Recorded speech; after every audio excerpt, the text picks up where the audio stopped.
Hello and welcome to Afterlife Topics and Metaphysics. This is Cyrus coming at you with another video, and tonight we're actually talking about the Douglas Conacher tapes, which were a direct voice phenomena coming out of the medium Leslie Flint in the 1960s. I don't know that much about these tapes because I talked about Flint quite a lot in my first book, and then I actually investigated and talked a lot about the Ann Nanji tapes in the second book. But interestingly, there was a long series of tapes that kind of escaped my research, which was Douglas Conacher. And basically the main point being is that this is a paranormal voice communicating through a medium, although the medium's basically in a trance, but the voice is manifesting from outside of the medium. So it's coming off of around his shoulder. And he has been scientifically tested, scientifically verified. And if you look at some of the other recordings, it's very, very evidential, especially with the Ann Nanji, which was a couple that a husband who went and communicated to his wife after she passed away from cancer, and they continued their relationship for something like 10 years, having a lot of personal conversations through this medium. Now, Conacher is a similar story, and the main theme, it seems, that came out of these communications was about an afterlife that really, like our world here, or your life here, kind of continues in a, if you want to call it, normal fashion, which includes all the bells and whistles of our life here. It's a common point I talk about in this channel, but it's always nice to repeat that point again because I feel like I always have to kind of drive this home, especially as certain misconceptions rear their head from time to time, and you get people freaked out or worried that that the information about the afterlife is something that's completely alien or too bizarre to think about. And then I like to gently remind people that almost the entirety of legitimate spirit communication kind of says the opposite of that, as we attempt to wrap our minds around like what post-incarnate existence is like. And I think material like this makes it a little bit easier to wrap our minds around it. So we'll take a quick look. This is actually from Victor Zamet's report last week. And you can actually find the full report over at victorzamet.com. This is from his newsletter that I've been subscribed to for about the last 20 years. And it's nice to, because it's nice to be reminded about this specific subject, or these tapes, because I completely forgot about them, and there's a lot of interesting gold nuggets in the Leslie Flint research. Because there was lots of communications that spanned about I think from the 1950s up until the end of the 1980s. So we're looking at something, something close to like over 40 years of evidential work happening through this medium. And for people who are not, again, so acquainted with Leslie Flint, a common criticism is that the voices, at least that is to say the male voices, tend to sound the same. But there was never any claim that the voices were original voices. What they were is there was a manufactured or synthetic voice that was coming through an apparatus that the spirit side was making to speak through. And so for some reason, the male voices tend to sound very similar, whereas the female voices tend to be much more convincing. I don't quite know why that is. Now, of course, Flint was a man, and I think it's a stretch to say that he was this master impersonator and could very, very, very skillfully take on the pitch of a woman. So, it's a bit of a mystery how that is. So these tapes, again, as a male voice, there is that kind of deep, husky sound that I think all the voices have, although analysts have found that there are differences in pitch and there are differences in dialect and differences in the way the voices talk, but you still get that familiarity. But that isn't to me an explanation about, or rather a debunking explanation about the Flint phenomena. When you research deeply into this, not just doing armchair skepticism, it's a very convincing series of paranormal phenomena, very convincing. And to be able to replicate what Flint did would be phenomenal, especially when you go into the details of close personal relationships. Such as in this situation, you have a wife speaking to her husband. In the Ann Nanji tapes, you have a husband speaking to his wife. And you start to discover personal details and very, very specific things related to their marriages being shared between them. And then when you research into, like, what were the conditions of these seances? Is there any way Flint could have known about these things? And it's quite absurd, especially, for example, with the Ann Nanji tapes. Here was a guy who came, I believe, from Sweden, came to the UK after his wife passed away, and Flint barely knew who the guy was and was able to know all these specifics about their marriage through the voice that manifested, down to details of things that Dina Nanji had done earlier that day. So unless Flint had an army of ravens in the sky who were spies, kind of like Sauron from Lord of the Rings, very, very weird to be able to, very unlikely, I should say, to be able to fake such a phenomena as that. So it seems to be a similar situation with these tapes. Let's take a look at what Victor was presenting in his latest update. But before we go further, you're watching Afterlife Topics, where we dissect and look into afterlife, supernatural phenomena, its ramifications, what the other side is like. If you think this is important, if you like this subject, you go down and hit that subscribe button, and it helps keep this show on the road. Or you can become a patron or donate at my PayPal, cyrus@cyruskirkpatrick.com, or sign up as a patron and join our private discussion groups, one-on-one coaching with me, all that kind of stuff. Helps keep this whole operation going. Anyway, so let's take a look and see what Victor wrote. So Douglas and Ira Conacher were a devoted married couple with a publishing business in central London. They were conventional in every way but one. They were determined that whomever died first would try to contact the other from the afterlife. Douglas, 20 years older than Ira, died first on June 6, 1958. A few months later, Douglas contacted Ira through the direct voice mediumship of Leslie Flint. They carried on regular conversations over the following years and authored 2 books together about the spirit world. Both of their names are on the cover. And the book is called There Is Life After Death, the tape recordings from the other world. And so Victor condenses some of the summaries, the summary, the findings in this book, and this is how they describe what the other side is like.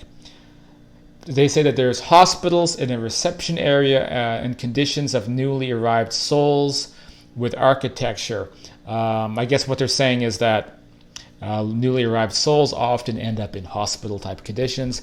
Repeatedly, many different forms of spirit communication have said a variation of this, that there's these kind of transition points, hospitals. It's depicted in the film No Solar by Chico Javier, or from the book by Chico Javier, the film based on the book No Solar. There is a depiction of these types of hospitals.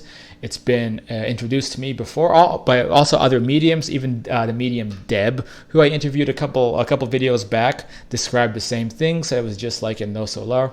So this is the same concept coming back again, and I should say also in astral projection experiences. I've been to these same hospitals when my mom crossed over, and I was visiting her, and I was actually taken by nurses and staff to see my mom.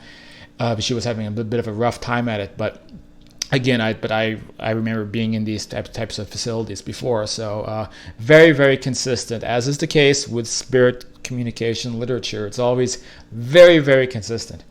Talk about how the mind has an effect on colors that are used in buildings. Seems reasonable to me. The mind can affect things there that it cannot hear, and so if you want to change the colors of an environment or buildings, you can probably do that, but it's not always so straightforward as people think. Sometimes you need permission to be meddling around with that kind of thing when you're on the astral plane.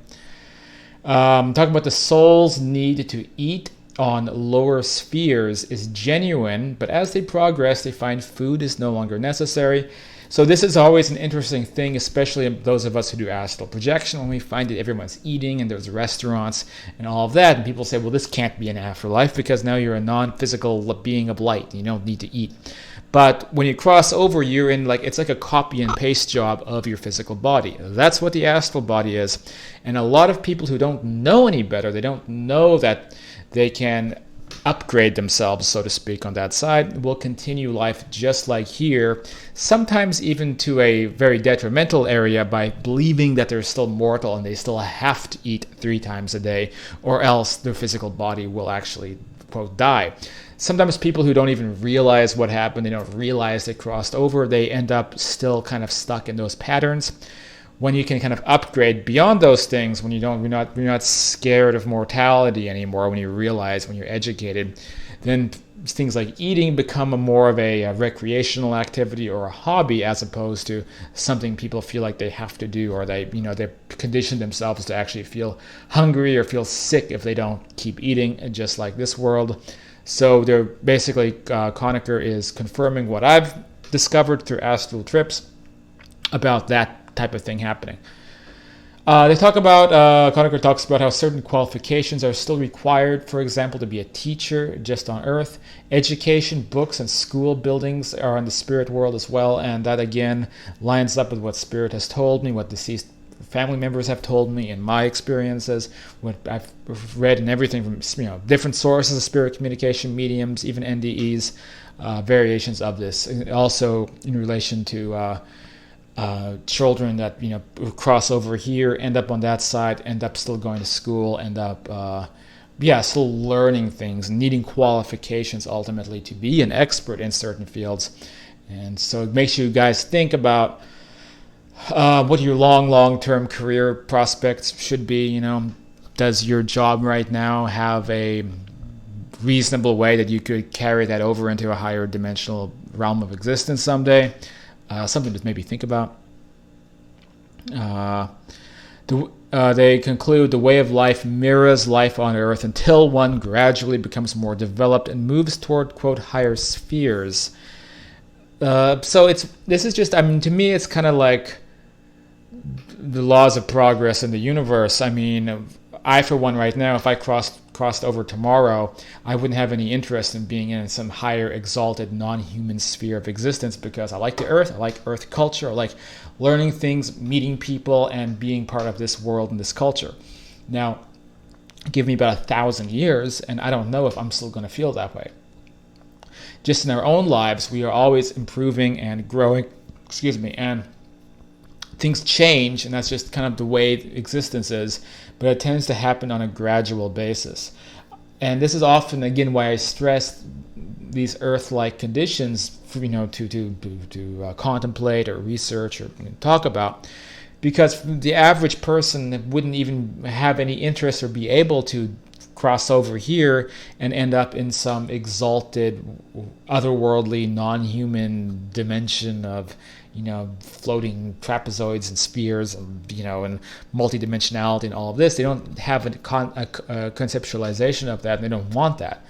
So to quote, the afterlife to be marketable, for people to want to accept this and want to become excited about going to such a place, then we need to focus a little bit on what it is that's within people's mental abilities to be able to go to, to desire to go to. And that's why it has to be a gradual process, that everyone is on their own journey of where they end up, where they ultimately go, and what they evolve into, what they become. And so I do think it's an important point that's being made here, that one gradually becomes more developed and may move toward certain higher types of realms of existence. But certainly from what I've researched, there's people on that side who have been there for hundreds of years, like even famous people that have come through Flint's tapes and been verified a bit. Oscar Wilde is one such name. People who have been there since the 1800s or long before then. And there isn't really a timeline or a time limit about how long you end up in a world that continues on from this world. They finally talk about gardening in the afterlife, of flowers that grow as high as trees, colors, perfumes, and the auras of flowers, how people sow, plant, and reap in natural soil. So that's another topic that we've talked about on this channel quite a few times, is nature and nature cycles. Again, it's confirmed in Flint tapes. I've seen it in astral experiences and confirmed in spirit communication sources that nature kind of continues just like it did here. Now, some people have a bone to pick with this because they say, well, what about the negative elements of nature? Nature is not always so pretty. You have insects eating each other, you have ticks and things like that. And I would say it depends on the realm of existence you're in. But in general, it seems like for nature to exist, it has to be this level of entropy going on that, leaves drop and decay and enter the soil, leaves die, bugs die, animals die, and that feeds the soil and nourishes things. Like, nature is not always so pleasant. And I think a lot of those aspects do continue on that side. And even if there is a negative element to that, I always say it's a good thing. It's a good thing for there to be some level of a yin and yang, even on that side. And I talk more about this in the last video, talking about contrasts. So is it really such a bad thing if nature continues there, even in the less pleasant ways? I don't think it's so bad. I think really, sometimes we need to contrast, and sometimes certain things are not as perfect and exalted as we want it to be, and that's a good thing. And I do think that there's higher spheres where maybe there are no earwigs, and there's no wild animals killing and eating each other.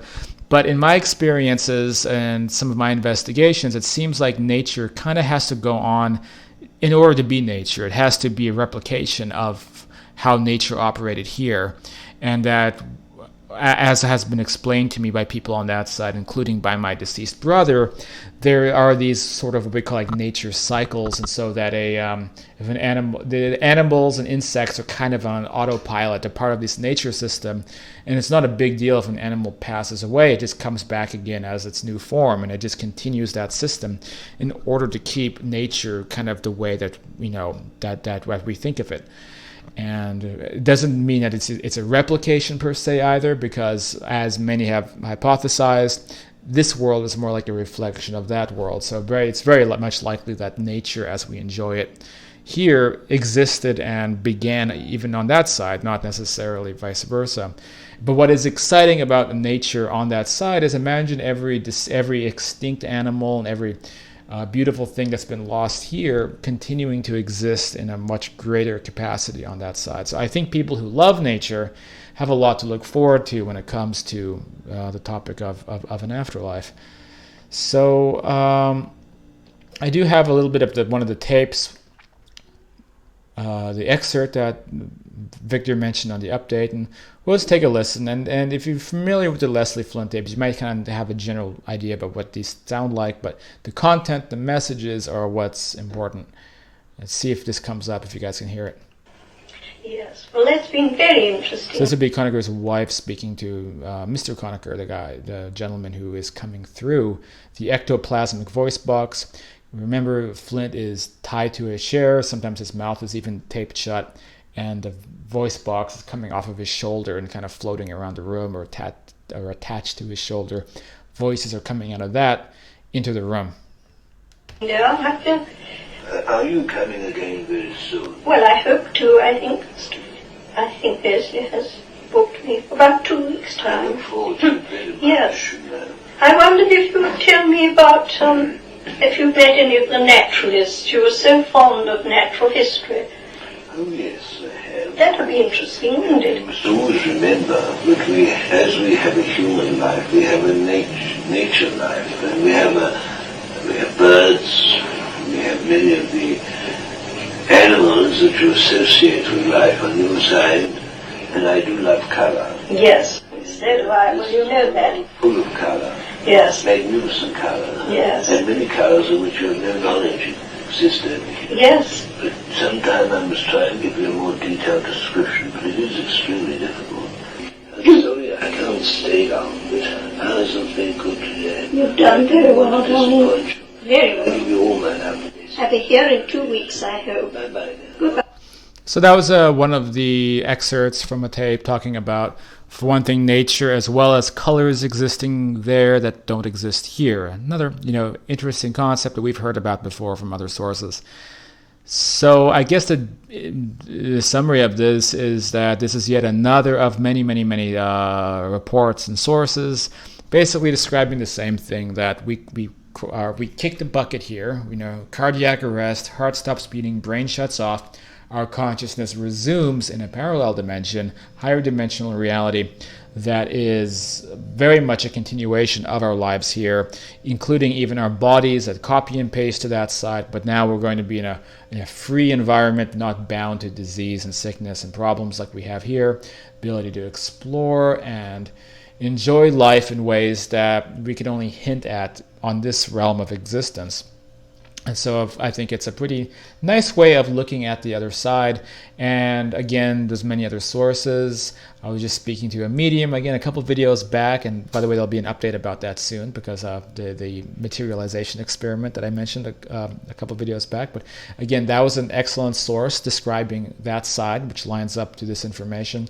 But many, many other sources as well, through, whether it's mediums or OBEs or through spirit communication that dates back hundreds of years. It's all describing the same thing, the same type of environment that some of us can have even been able to go to and see and talk about. So the main point being is that life seems to continue as it did there, rather as it did here, it continues over there, as opposed to the idea that we pass away, we instantly become all-knowing, omniscient light beings, or we become, something that's completely alien to our sensibilities, or we just merge, the Eckhart Tolle style afterlife, just merge with the universe, and your individuality is wiped away.